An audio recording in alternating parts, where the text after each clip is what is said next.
Spy Media here with UKFC amateur lightweight champion and just MMA fighter today, Stringer. Teddy, first of all, how are you doing?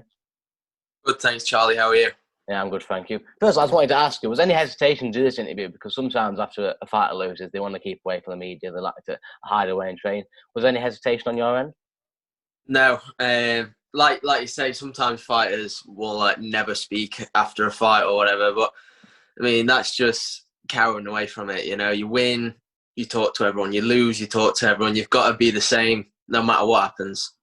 100%. And we're a few weeks removed from the fight now. How are you feeling overall? Talk me through that feeling. Mate, I'm devastated with my performance, but it's the fight game. You know, you win some, you lose some. But in terms of reflecting back, I'm more just kind of upset on my performance. You know, I feel like it just really wasn't what I have to show. But you know, we have those days. You talk about your performance, like a fight assessment sort of thing. Would you think you made a few mistakes in there you would have done differently the next time? Yeah, mate. Well, I've watched back the fight so many times, and it just wasn't any of the game plan. Looking back, I think I came in, and I'm always very calm before a fight. Everyone who's ever cornered me and stuff, they'll know that. And I was calm as ever coming into this fight. But for some reason, I didn't just have that kill switch on. I didn't have that fight in me. And I kind of came in, didn't really set up the first takedown. Got that, ended up on the bottom, worked from the guard a little bit. He landed a few strikes. We got up. And in my head after that, I was like, I've messed up the first takedown. I've not executed the game plan. I was already in my own head in the fight. And then obviously caught me with the body shots and it shut me down. But I think, for me, I look back and think I quit in that fight. I don't think I was there mentally. Yeah. Do you think potentially there was some nerves there? 'Cause obviously you've not been there for a while. It's obviously lockdown and stuff. Stop that. I think there's a little bit of tension about nerves going into there. Yeah, like I say, I'm never really like a nervous person with it. But I think just in your head, you figure stuff out differently. And in the fight, sometimes you show up and sometimes you don't. So it might be that's the longest layoff I've had, but I don't think that plays a factor in it. I just think, you know, better man won that night. I think that's all it comes down to. Yeah, you mentioned your head wasn't there. Was that something you knew on the day, or was that something you just knew when you got in the octagon that you thought, I'm just not here, I don't know what's going on? Yeah, it's a mad day, a fight day. It's always very different to a normal day. But now I felt completely normal. Perhaps warming up, just felt a little bit off. But when you warm up for a fight, you never feel like on fire. I'll always hit the pads and you'll have like a little bit of a blowout first, and you're like, oh gosh, this ain't good. I'm like getting tired. I've hit the pads for a minute, and like 10 minutes later, you'll be fine and you'll be hitting the pads normal and you're sound again because it is just that fight day. Like nerves and adrenaline and stuff. So you have that, but I think I didn't feel too different up until I got in the cage, but it was more hindsight that I come to that opinion. I think maybe underestimated his wrestling game a little bit going into it. I definitely didn't underestimate it. I just didn't respect it, the amount. Like, you look at that and it frustrates me so much that I just come in and I like bang a quick left hook and down when all camp have been drilling good entries off solid shots. And it was almost like I got in there and thought, he's meant to be a better striker than me. Let's just take him down quickly. And I just didn't respect it in the way that I should, because I knew he'd have good wrestling. So that's why I'm frustrated at the fact that I didn't set up the takedown and, you know, didn't respect it. What was one of the biggest things you learned from that fight overall? It's hard to say, but I think what I learned that I need a fight where I kind of dig deep. That's something that I want to do now. Like I'm looking forward to getting a fight where I go 3 rounds, 5 rounds, and digging deep and actually like pushing myself on the mental side, because I've always been there mentally and felt strong and perfect. It's the first time I've ever felt like I just wasn't there to fight. So I want to dig deep. I want to have like a Rory McDonald, Robbie Lawler kind of fight. I want to have one of them. That's Obviously, what obviously, you never want to lose, but it's going to, long term, it's going to benefit you because you've always had that experience now. You know what it's like to lose like that sort of fashion.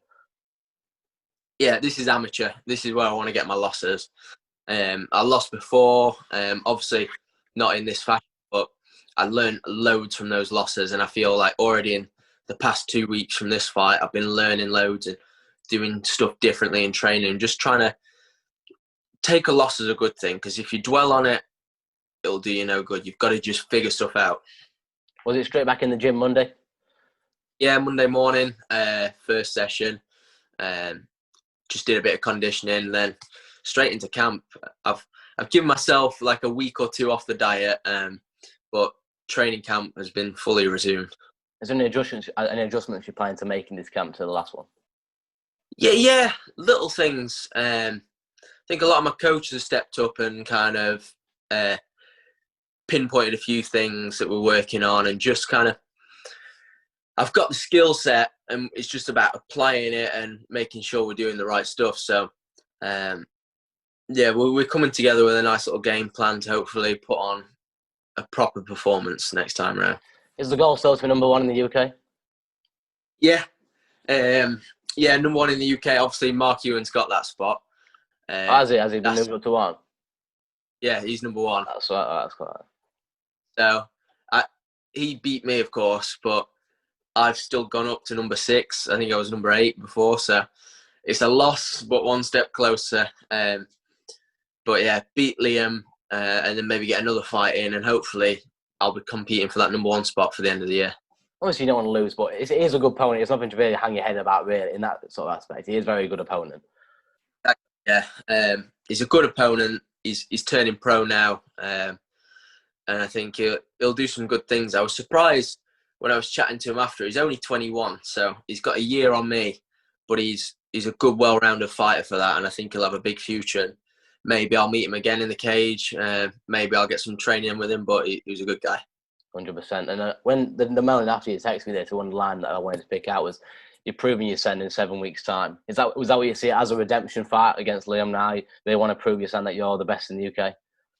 Exactly. Yeah, mate. It's about proving myself. I was kind of a bit embarrassed about that performance because I just knew it wasn't me. And I saw Liam straight after the fight, and I came out and I said to him, if you think you're getting a performance like that in October, you can jog on, mate, because it's not happening. I'm coming at him with fury. He's a good lad. He's a talented fighter. It's not going to be easy, but I'm coming in there, and I just want to prove how good I am and how much better I can be than that. So Liam knows, everyone knows that I'm coming with fury for this next one. It's definitely made you a lot hungry, has it? Yeah. Did you know, it's not a good pattern to get into, losing, but whenever you lose, the next fight you come back so hungry. I've noticed that every time. Obviously, I don't want to just lose a fight, win a fight, lose a fight, win a fight. Record like Artem Lobov or something, but yeah, it makes you hungry. And some positive news as well. You've got your new gym opening, Squad Jiu-Jitsu in Chesterfield. Talk me a little bit about that. So yeah, we've got a unit now. Been a bit of a mission getting a facility because you have to get change of use, find the right place, make it affordable. But it's a good time. The government have been good with the change of use, so we've managed to get a place just off Whittington Moor roundabout in Chesterfield. It's a big unit. We've been doing it up. We've got good mat space, a personal training room. It looks clean.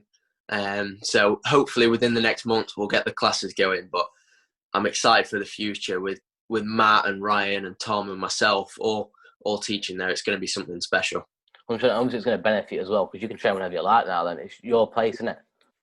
Yeah, it's getting a little bit more of a hub. Obviously, Exercise for Less, it was a good stepping stone, but when you have your own place, it's just better for training.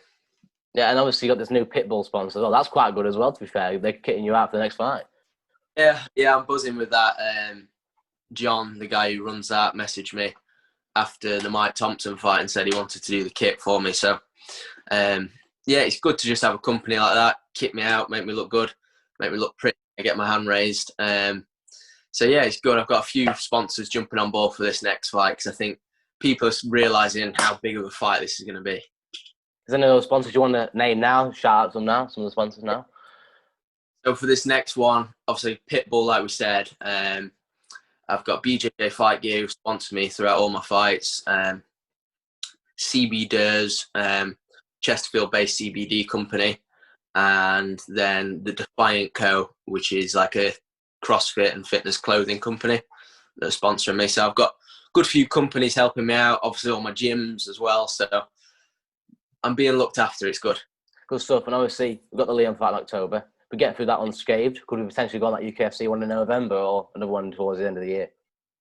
Yeah, that's the plan. I'm always someone for staying active. So I think November, there was talk of a UKFC show. They've not announced anything official yet. So if they'll put another show, then I might jump on that, see who wins, because there's a few good lightweight fights happening on the same night. So I'm sure a contender will rise from there. But maybe do that. There's an almighty. Just fight someone. That's all I'm after.